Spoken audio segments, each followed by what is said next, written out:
All right, Rich Van Tassel here, final segment, and we're talking about the resting of NBA players down the stretch, and you're seeing a lot more of it, obviously, with only a few games left. I don't think anyone has more than three. If at most there would be 4 games left, this is certainly the end of the season, and you're seeing a lot of teams rest.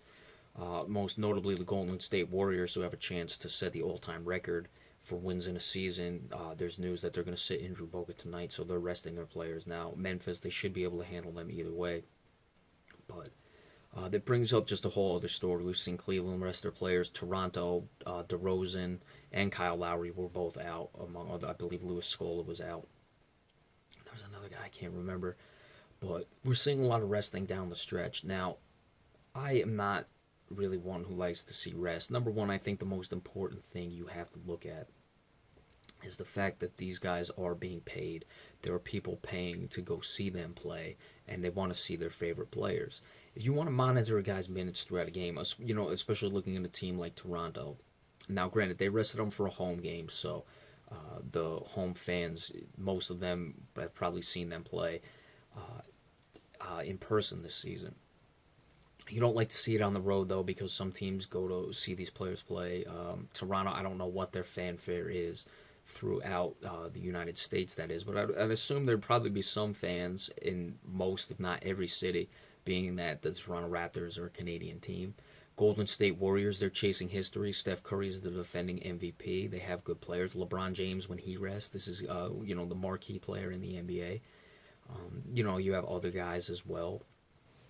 Certainly Kevin Durant when he goes on the road, James Harden, all these guys, the top players. This is who people are playing to see.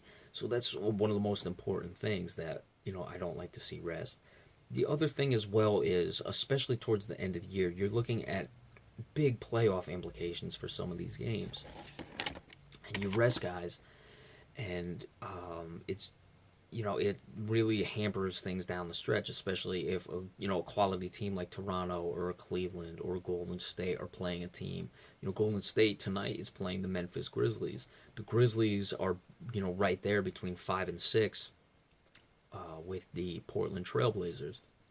If any of these teams are playing the Dallas Mavericks or the Utah Jazz or the Houston Rockets, they're resting players. That really gives them a leg up for what would normally be a tough game. You don't get to play these teams earlier, or when you play these teams earlier in the year, they're probably not resting guys. So that's a serious situation. I think the NBA has to address it. Now, I saw Jalen Rose say the best way you can determine it is if they finish the last game, then they're healthy to go and they should dress.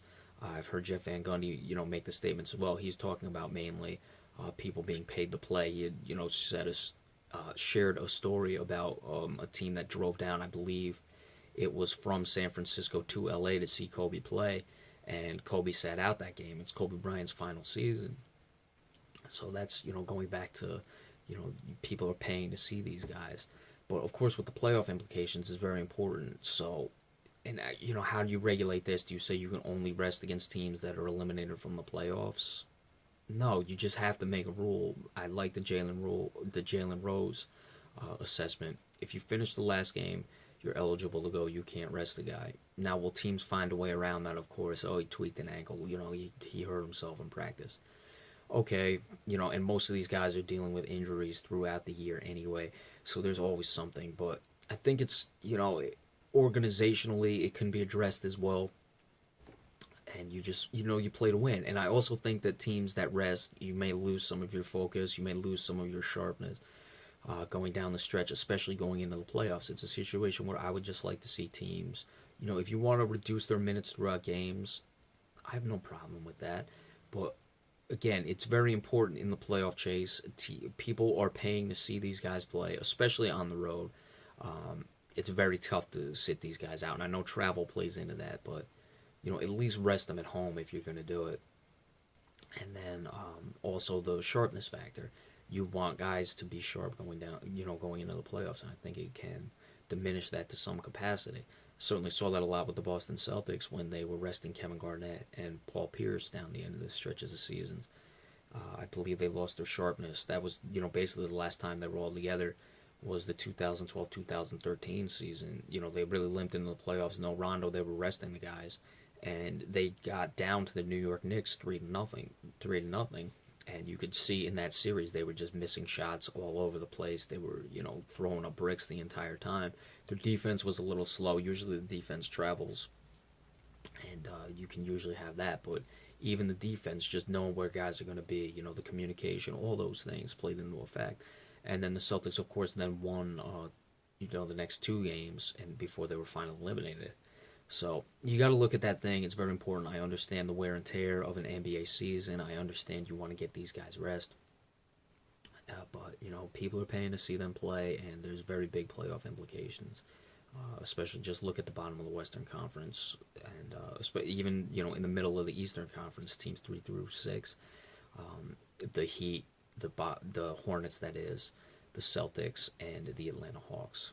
All right, so that's it for me. We thank you all for watching. Remember, I appreciate all subscriptions, and we will be back Tuesday, obviously, with the weekly NBA report. Any flash news alerts in between then.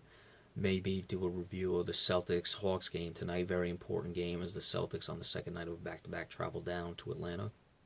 We'll see how that goes.